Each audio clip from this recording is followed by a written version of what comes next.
Good morning, everyone. Afternoon. Just a moment here. Can you hear me? Hi, good morning, Ravi. Yes. Good. So I don't see Eric yet, but we could come back to the first topic, which is an update from him.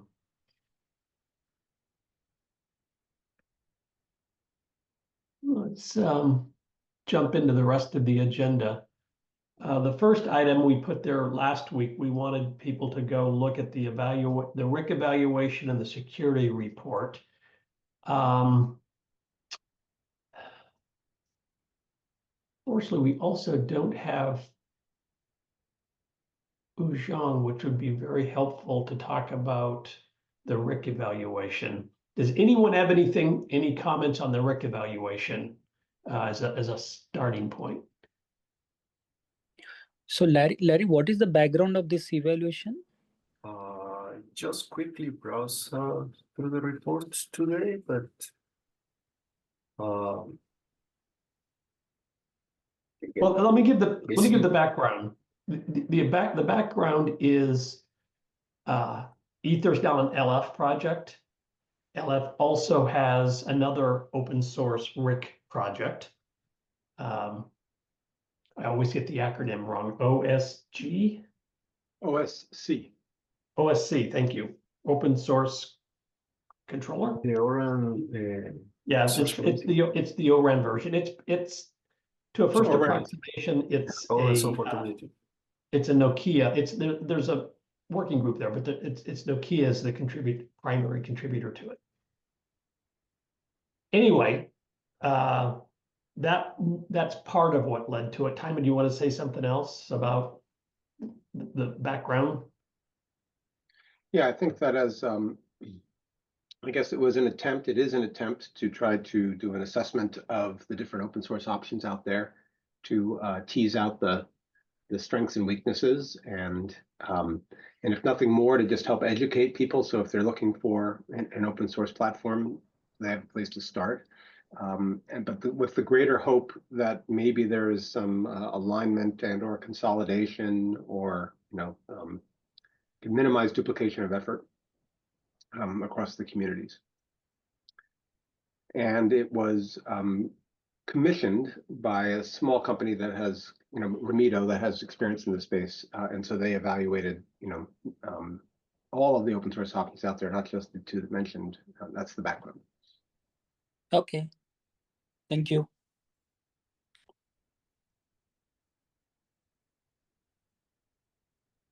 Gabriel, did you have some comments on the report?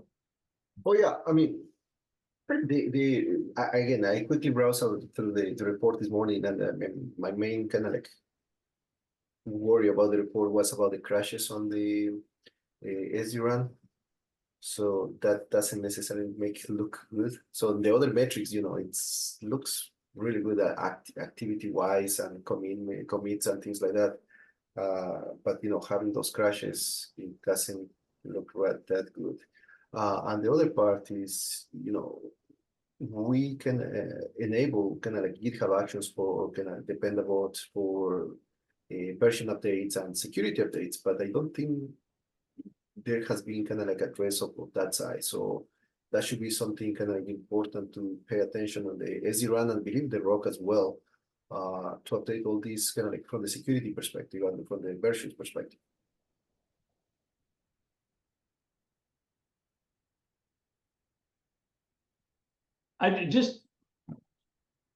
So you're commenting specifically about the RIC evaluation called out.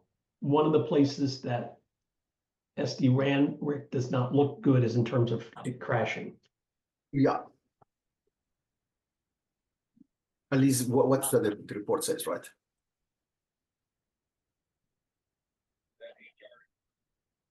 Yeah, so there's a couple ways of looking at this report. One is, what can we do better with respect to the Aether RIC?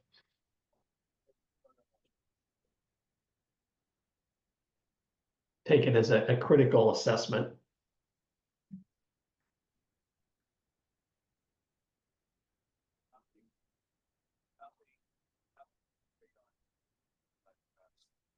And you pointed specifically to watching. Did I get that acronym right? Or that Yeah, that's one. It depends on what you got. I forget if the A is in there. Anyway. Other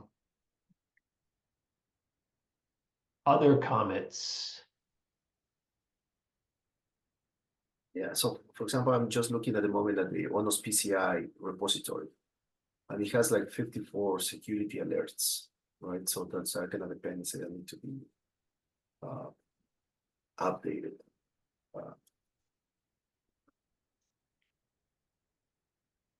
Yeah, Yep, and the same thing yep. for the KPI one that has lots of security updates, more than 50. Well, I mean, part of this comes down to having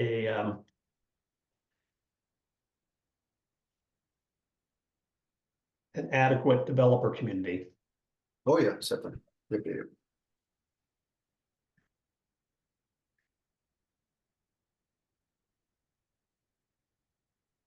And Wuzhong has certainly ramped that up, but it is certainly not at the level of what we do at the core. So, well, developer community / user community. So on that front, we're getting some, work being done by Iowa State. So that's a positive development there. That might help on the developer side. Other feedback or thoughts on that particular report? If you haven't looked at it, take a look at it. We'll continue to discuss it. I don't think this is the final word on it. And again, we really ought to have Wuzhong on the call. Yeah, I think we should table it until we have Wujun.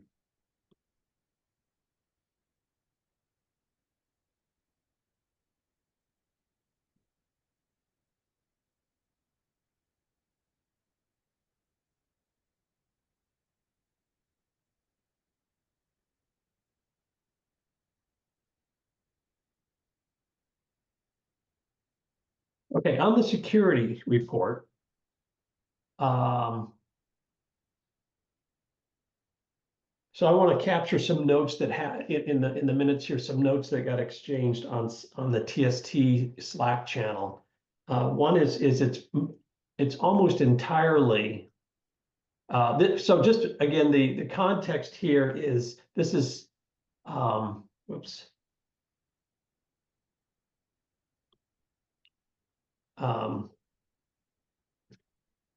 Excuse me, with respect to SD core now.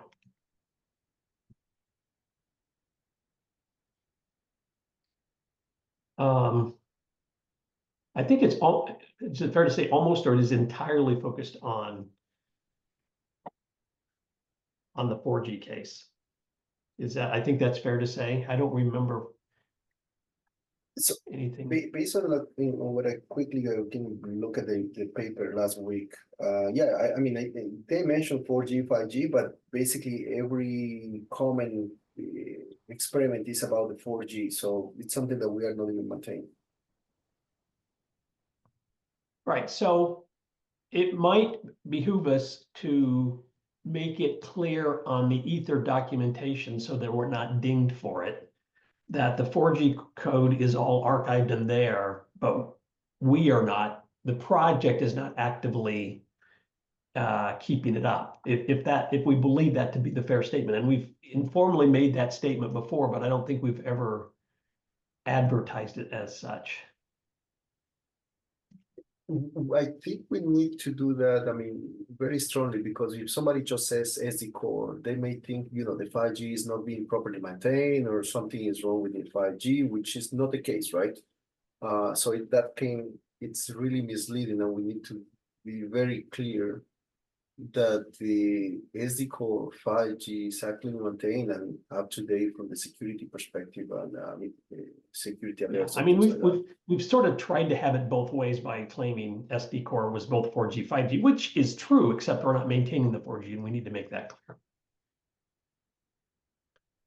yeah, if somebody says, you know, the SD core is not maintained, even though they are referring to 4G, you know, from the 5G perspective, we actually get like bad Yeah, press. all right, I will take an action item of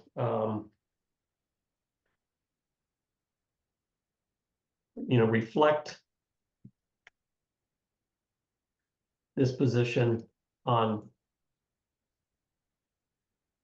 the websites, on the wiki and docs. I'm not sure where all it comes up, but I'll just say a wiki docs website.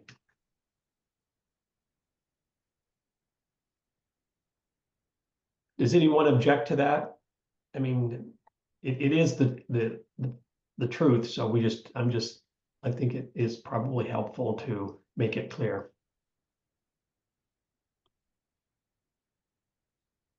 The other part about this as well, I don't know if you remember, like a few months ago, there was a professor, I believe, from the University in Virginia, that was saying that his students did some kind of like security analysis of the rig and the core as well.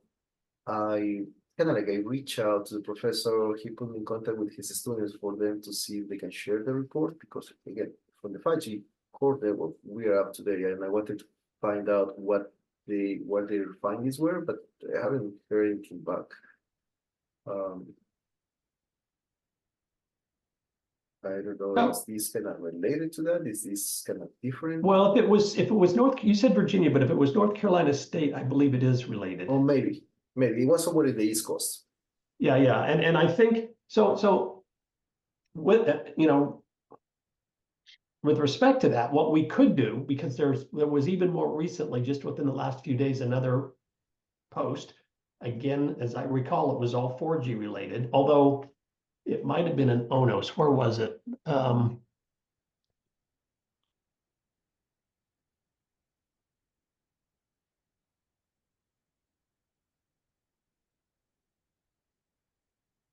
Oh, there was a request. Sorry, I'm trying to find this. There was a request for, it was respect to open air interface. So there was an issue raised on the open air interface 5G repo.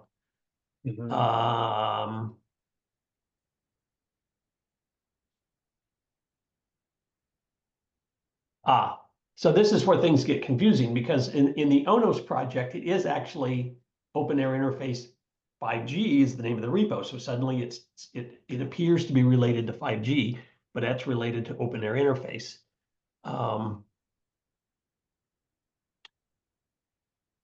Is there anything else that we need to be saying? Actions we need to take here? Where I was going is that we could invite the researcher to the TST call.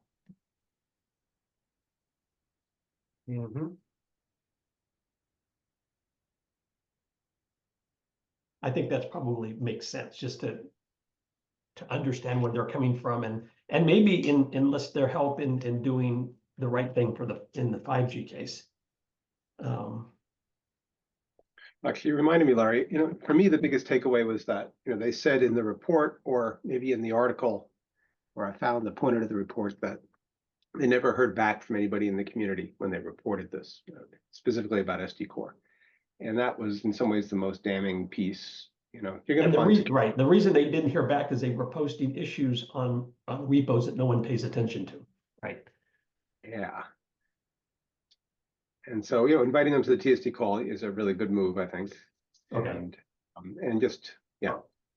But I mean, in my case, I'm monitoring the entire OMIC project namespace, right? So the entire namespace from GitHub perspective includes 4G and 5G. I haven't seen any recent activity on repos related to 4G. There was only one PR open last week about the SP gateway. It says fix remove some memory leaks. And besides that, well, that one so that particular complaint goes back a ways. So this is nothing recent. The recent thing that happened was on the ONOS project.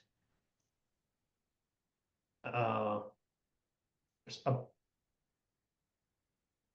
and that is a mirror of, well, so Nucleus is a 4G or 5G related.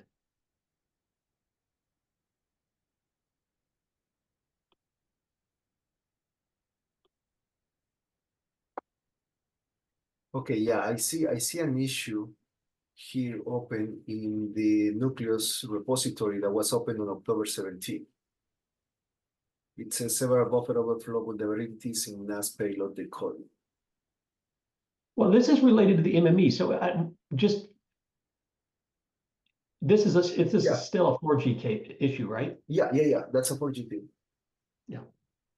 All right, well, but back to popping back out of the particular share, the point that Timon's making is that we ought to invite this guy, clear up the impression that we're leaving out there that we're not responsive, make it very clear that we are not maintaining 4G, and get this Nathaniel Bennett to attend one of our TST calls and just clear the air on what's going on, and to possibly enlist him to help us with the security of the 5G. They had it as future work, but they had not gotten to it yet. But Larry, before you move on from there, so actually, I'm kind of tracking the whole thing. Actually, he has suggested and fix, and we actually merge it. So if you click on the 142 input that says there, yeah, it says apply correct bounds for various array. No, yeah. So that's kind of the fix. Right, so in there, if you go all the way down, I mean, Ajay was kind of in charge of fixing that, and we actually ended up merging that. Well, So then that keep kind going of down. yeah. So I think, all right, good. So thanks for that's already bringing merged. this to our attention. You have been responsive. Ajay primarily. Well, but the point is, and this goes to Timon, I don't think the research report said we were responsive. I think it was the press article that was written about it that said that, if I recall.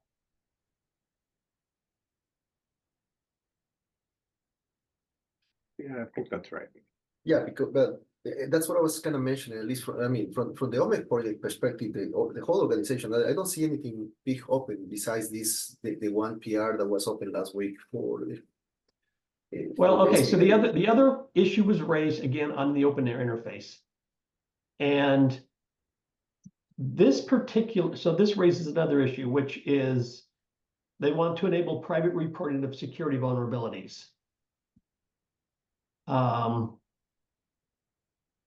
That was a specific ask here. Now, this happens to be just a mirror of Open 5G, or of OAI's. I don't think that is just a mirror, Larry. As far as I remember, Kushal make a fork of I believe it was 2023 W 50 or week 50 or something like that. And then he was adding some additional stuff to the E2 agent. As far as I remember, I may be completely mistaken, but as far as I remember, he made this kind of like fork, and then he made some changes for the E2 agent on the OpenAir interface side.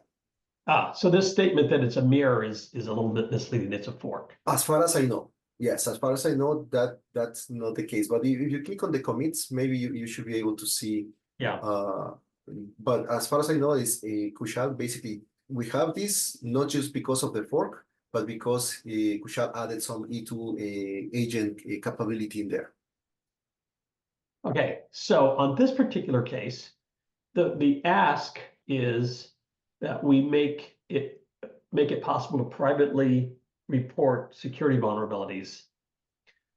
That is the case with the OMEC repos, at least the 5G ones, correct?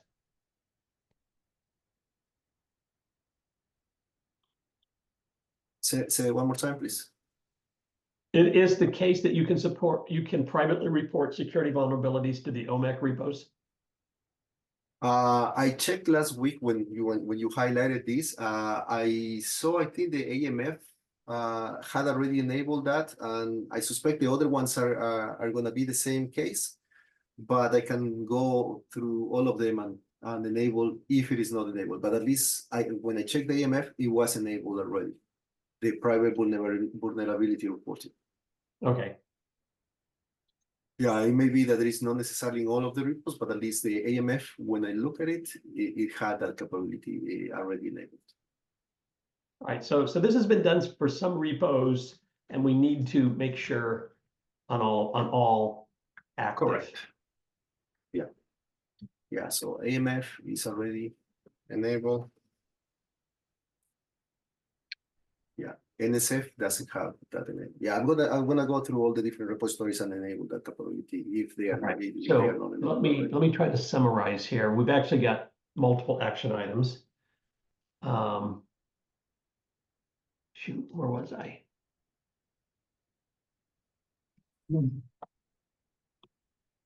Reflect that. Boop. Invite. I won't say could, we will invite. And enable.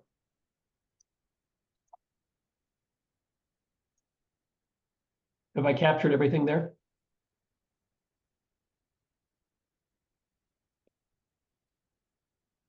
All right, good. Thanks for that discussion. We'll revisit then and see where we stand next week. On-ramp, Gabriel, I see you've asked a couple of good questions. I'll let you ask them again. Yeah, but I don't see Sean here, so I don't know whether this is the first bullet point is more like from some historical background. When deploying the ROC, I see that for some reason this Atomics component is being deployed in the same namespace as the whole Kubernetes components. Yep, it is. So I was kind of wondering why is the reason for this? I mean, there should be a reason, right? So why this was done in this way? So why is not kind of deploying the same namespace as the ROC? Or its own That's kind of namespace, yeah. So I don't know the answer to that. I do know that it's not a superficial change because I tried. I was concerned about that, and I tried to change it superficially by renaming the name and putting it in a different namespace, and it didn't work. So I did not track down why or know the original reason for that. Yeah, and I am asking this because we face an issue trying to deploy the ROC when I was kind of mentioning to you about deploying the whole system in Ubuntu 24. So when I was trying to deploy the complete ROC, basically it got stuck and I wasn't able to kind of load any data into the ROC. And that's why I just decided to load the data into the Grafana, load the Grafana components. Also all the monitoring components. So then what I had to do basically yesterday is I remove everything. So I had to remove, of course, in this case, I had to remove the Kubernetes to be able to get rid of this Atomics side. So it's a pain. when I It's a pain to do that. Exactly. So when I redeploy the whole thing, everything worked fine. And the ROC data was properly loaded and everything seemed to work. So it's not necessarily like consistency. And that's what I was kind of curious. What is the reason to have these Atomics? So because if we can have in the same namespace as the actual ROC, because that's a ROC component, that's not a Kubernetes system, component. Would make things transparent and more reliable in this case, and we don't have to kind of go through the whole Kubernetes uninstall and then install again. So yeah, it would be preferable if we could rectify that, and I don't know what the original reason was, and I have a sneaking suspicion Sean won't either because it probably goes all the way back to Jordan. So this might be kind of tricky to fix, but we can try.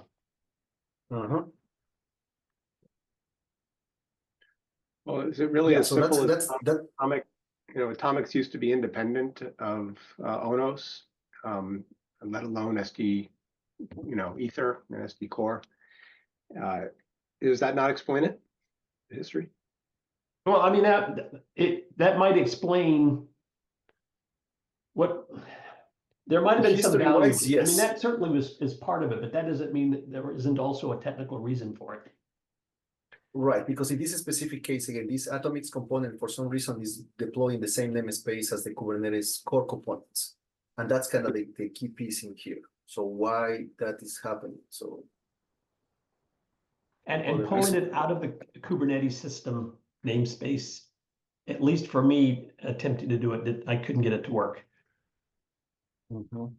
Yeah, I saw the note, some notes in the on-ramp that says, the namespace instead of cube system, there is a comment there, Ether rock. So I from there, I knew that somebody was trying to kind of use the deployment on the Ether rock and it didn't work. So that's why it was kind of went back to the cube system. But again, there should be some type of reason why, some type of requirement why this is needed.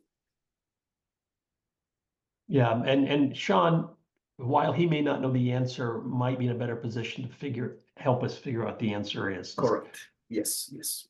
Tracing back through Jordan. Now this Go ahead. second bullet point is again, it's kind of like aligned to the previous one. But in this case, so if you open the link that is the documentation, the Ether documentation link that is there about the monitoring. So as per the documentation, it shows, there is kind of like when you click on that little like line in there with the stars, basically show you some like metrics or some parameters. So if you keep going down a little bit more, yeah. So for example, it says, shows kind of the throughput for that and some additional kind of like parameters of what's going on. So I think if you keep going down, you can see some data for the slicing. Yeah. So, but if you go back to the screen captures that I share, when I click on those components, so for example, in the left, the first screen capture on the left. So when I click that red little line with the stars, it opens the screen capture in the middle. That basically is just empty, so it doesn't show anything. If I do something similar for the UPF, and then it says basically the messages that you see there, right? So there's no chart found or nothing in there. So I was wondering whether there is something wrong with the rock. Is some No. change I mean, I edited this document to try to not delete it because I wanted to keep traces of what was there, but call out that it's not supported. It was there at one time, it's not there currently. So it certainly, as you point out, can be done. It is not currently done. The only, and again, maybe if we need to go back to Sean again, but my recollection, and someone else may have other recollections here, although we are starting to lose our history a little bit. My recollection is that it was while supported, it was very fragile and it was more demoware than anything else. And it just took effort to keep it up, maintained, and they just stopped putting that effort in at some point. So it's certainly possible. It shows you what could be done. It will take I suspect it will take a fair amount of work to get it working again. I mean, at one level, it's certainly trivial conceptually. You just have to make sure you're doing the right queries on Prometheus, and you're done. Okay. I mean, I don't know what else other answer there could be here. So basically that's would be considered kind of like a deprecated feature and just kind of like concentrate on Grafana from the It is definitely deprecated. I mean, is this, I didn't put the word deprecate in here, but this section documents features built into the GUI, but note they are not supported, and not only not supported, but it's deprecated or it would be good to highlight that is a deprecated feature. So yeah, I can add the word deprecated to that. It is fallen behind. yeah, okay.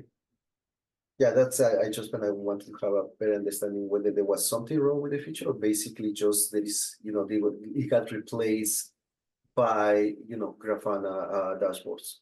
Yeah, and the intent was to go to the Grafana because all the data was there. It was only a convenience to have it. Right. Yeah,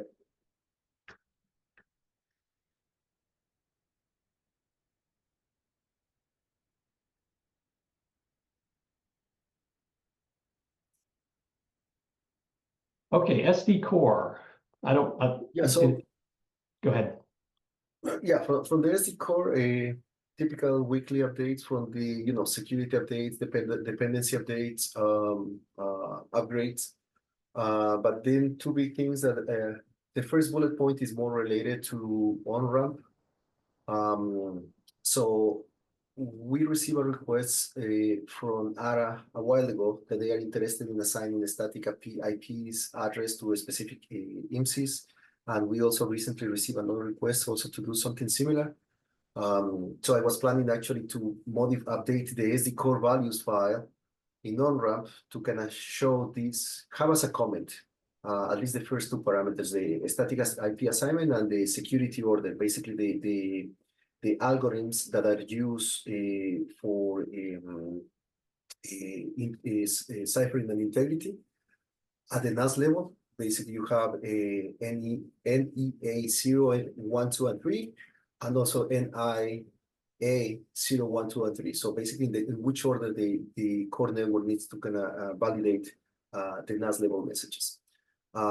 The first two of these, I was planning to put them as a comment. So if somebody wants to use, let's say, use a static IP address or use a specific security order for the NAS level messages, we can, they can just uncomment that and have that ready.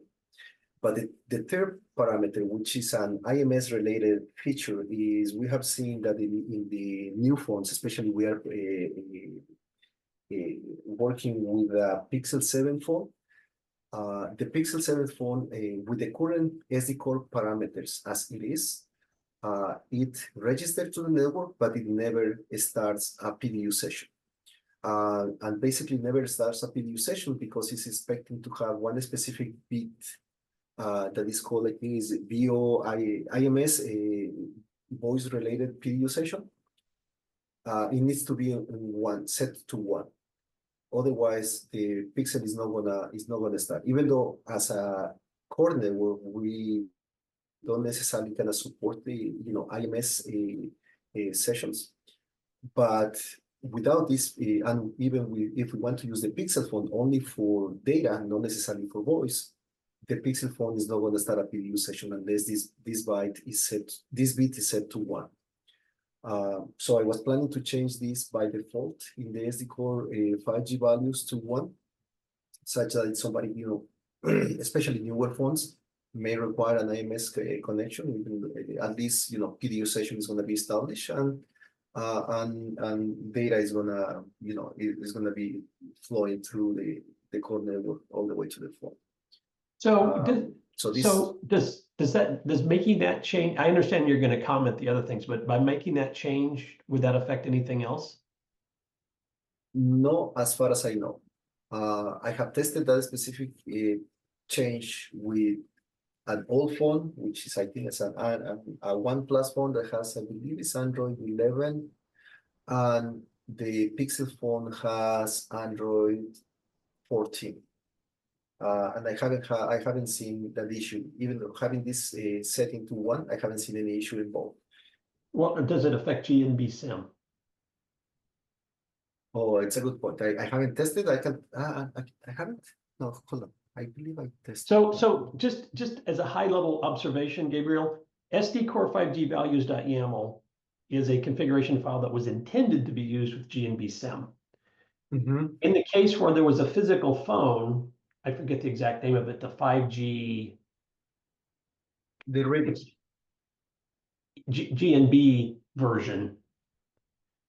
Mm-hmm. There's another values file that was fixed and set up to work with the live G-Node B, and as a consequence with live phones. And I was just wondering if it would make sense that you establish let's call it the Pixel 7 values file.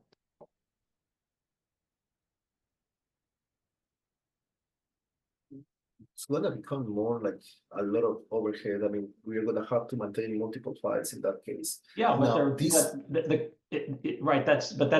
always the trade-off. Either there is a file that's specific to a particular use case, and GNB SIM versus physical GNB is a pretty important distinction of use case, Or you get one values file that has 1,000 variables in it that are, you gotta go through and comment out and you gotta get it right.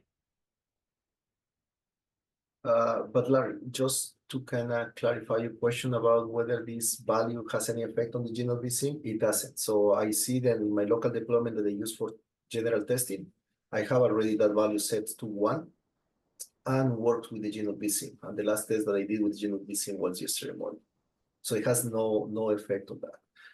And yeah, what you're saying regarding these SD core values, I was just trying to highlight the idea is that these settings should be applied to the 3 different templates that we have for that. So not just the SD core 5G values, but also the SD core 5G SRIOV and the radio 5G values.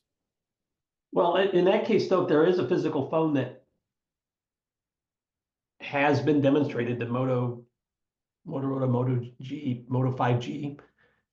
Do we know that? I mean, we don't know for sure that it'll work there. I have no idea.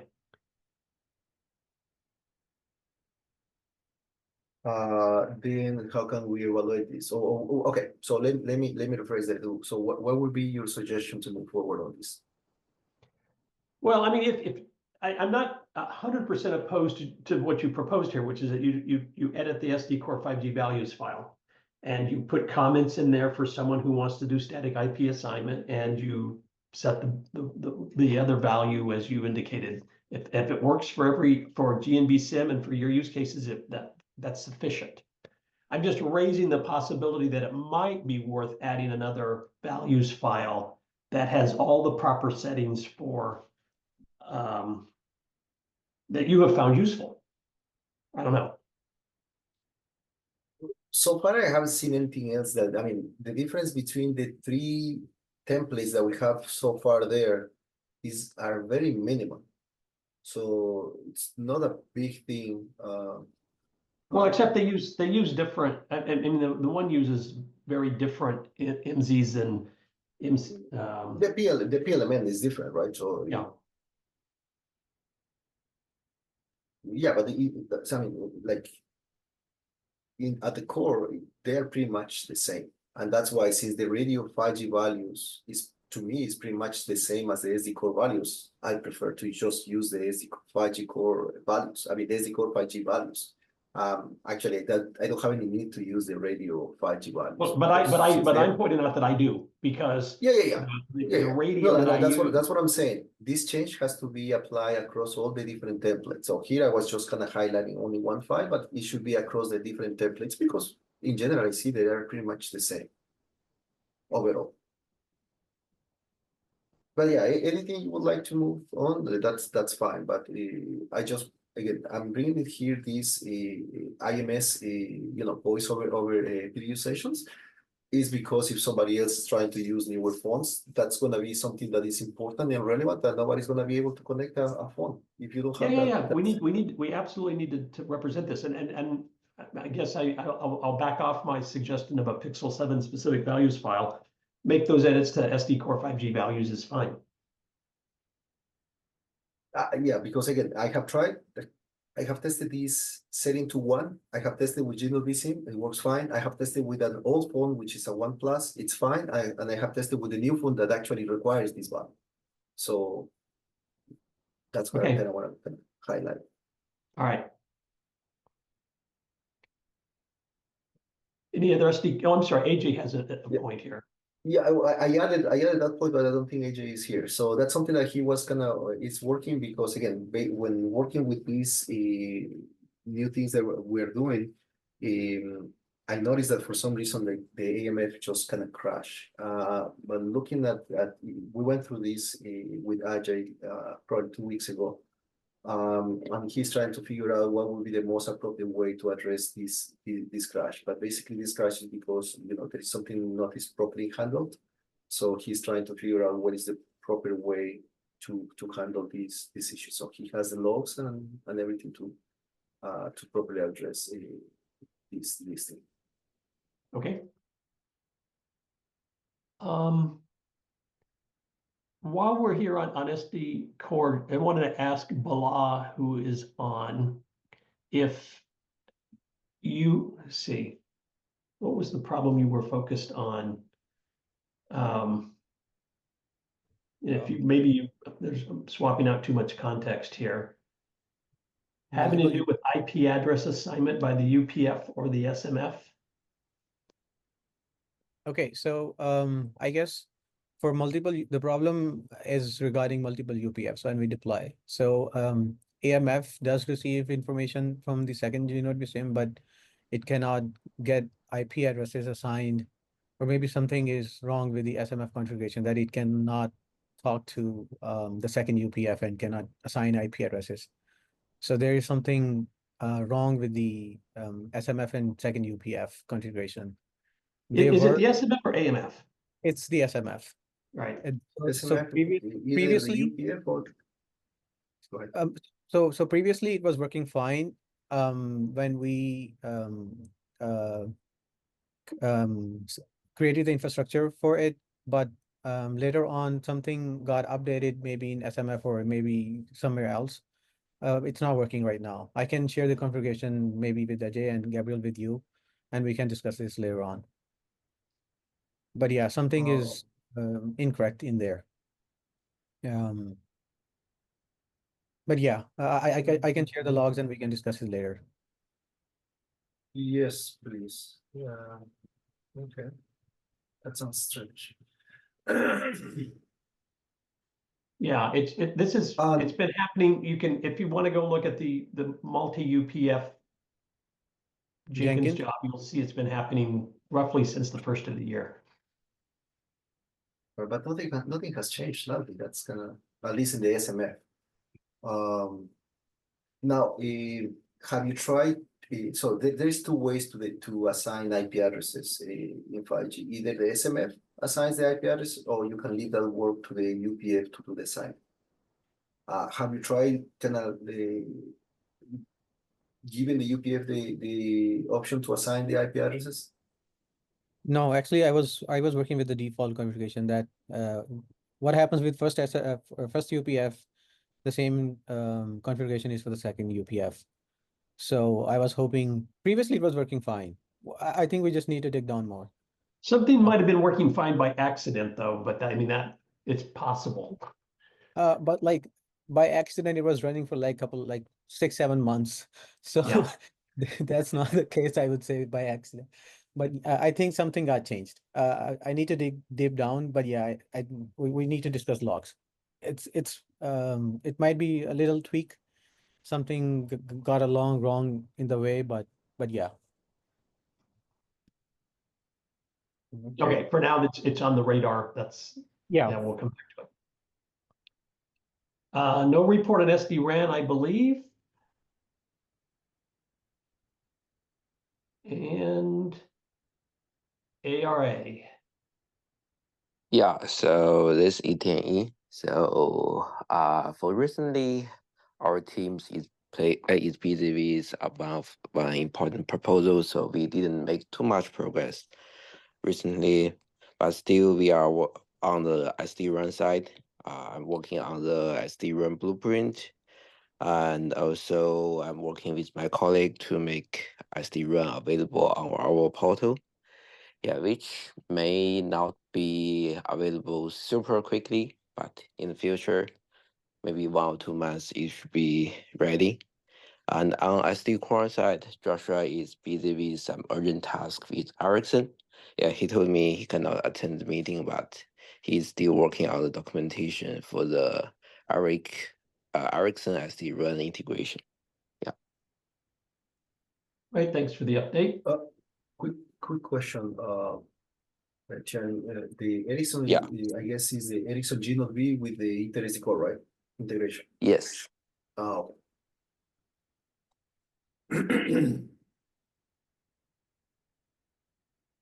That was the question? Yeah, just Okay. Yeah, by the way, I do request the access of the rig evaluation report. Yeah, actually, as a like wireless test bed, we do spend some time to like do our homework to like learn about like OSC rig and SD-RAN and also Flex rig. Yeah, this kind of like open source rig. Yeah. So I'm not sure whether I can make any contribution, but yeah, So Timon, so you have not gotten access, is that what you're saying? yeah, I just like request the access through the Google Drive. Yeah. So Timon, who owns that file and who can approve access? I am likely the owner, but I don't know that I saw a request. And I'm looking through my emails now, so I don't see a request now. Can you send a URL link to the file? Well, it's in the notes here from last week. Oh, I'm sorry, from this, well, both this and last week, right? Here's the Google link. If I click on it, oh, I get it. But I maybe had someone approve permission. Let's see, I had that same file open a minute ago. Can you just look at the sharing settings on the top there? Yeah, shared with individuals. Yeah, so you could even share it, I think, probably. And if you copy the link, I don't have the TST minutes open, so I can't copy out that link easily. Well, let me stick it in.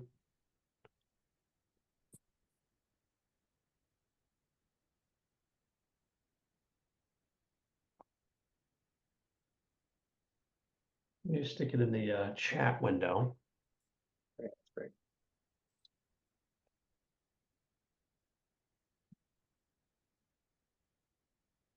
Okay, the request is to make sure this is accessible. So let's make sure we do that.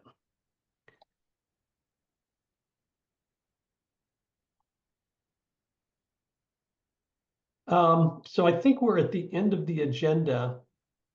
I'm going to go out on a limb and ask Barry Weaver, who I'm not sure I know where you're coming from, but I think you're a new name on the TST. If you're not too shy about it, could you introduce yourself? Yeah, so sorry, I've attended several. Oh, I'm sorry, I don't No, always look. that's okay. No, I was from we were doing a lot of consultancy under Seneca Consulting, but we've launched a turnkey 5G brand called Seneca Enterprise, which I'm heading up. So nice to meet people that I've not met before. But yeah, we've had a couple of I've been in a few times. Maybe it's the new email address that has thrown you. I'm not sure. That and I've had COVID, so I wasn't here for the last two. Okay. Yeah, thank you. No problem. One last thing, I guess. So I was working with GNodeBSIM, trying to connect it with Open 5G score. So I saw there are a couple of things that that are hard coded in GNodeBSIM, like some MCC and MNC values. I think we kind of need to make it configurable from the config file. So I just wanted to highlight that. I'm going to work on it as well. Well, that's great. Thank you.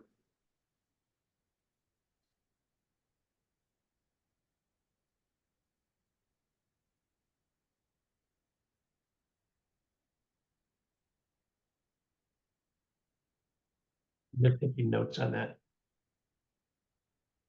Makes it Sorry? difficult to test other cores. Yeah, just one last thing, probably. The private vulnerability reporting is enabled in all of our SD Core 5G repositories. So backup, enable, and the note is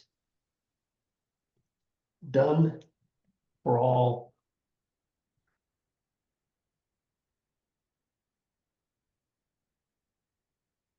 Including the SD Core docs and SD Core health charts that may not necessarily be relevant, but everything in all of Good, our repositories. thank you. And we'll need to do the same then, I guess, on the ONOS project. All right. I believe we are done near the end of the hour. And thank you, everybody. Thank you. Bye-bye. Okay, Thank you. bye-bye. Bye-bye.